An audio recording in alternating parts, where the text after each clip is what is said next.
Assalamu alaikum wa rahmatullahi wa barakatuh. Épisode numéro 19, le Bitcoin à l'ère de la dette.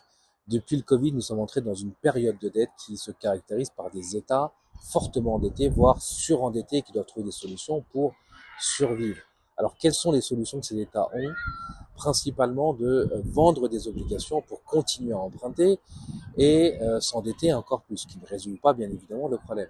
Ou mettre en place des mesures de répression financière, des restrictions bancaires par exemple, du contrôle des capitaux, de la taxation également des citoyens qui eux se trouvent bien évidemment impactés et pénalisés par cet endettement qui les touche directement finalement.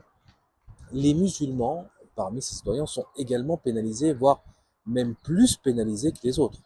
Parce que dans un système où le crédit est roi, ne pas participer à débat, ça enlève des opportunités et ça garantit une perte de pouvoir d'achat.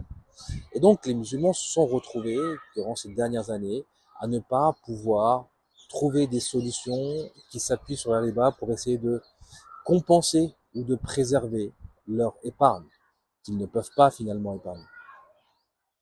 Allah subhanahu wa ta'ala nous dit dans le Coran وَمَنْ يَتَّقِ اللَّهَ يَجْعَلْ لَهُ مَخْرَجًا وَيَرْزُقْهُ مِنْ حَيْثُ لَا يَحْتَسِبُ. Celui qui craint Allah, Allah lui donne une porte de sortie et le rétribue d'une manière dont il n'avait même pas idée. Peut-être que Bitcoin est notre porte de sortie, car justement Bitcoin est une porte de sortie du système monétaire existant. Et il permet de faire ce que le système monétaire actuel ne permet pas de faire.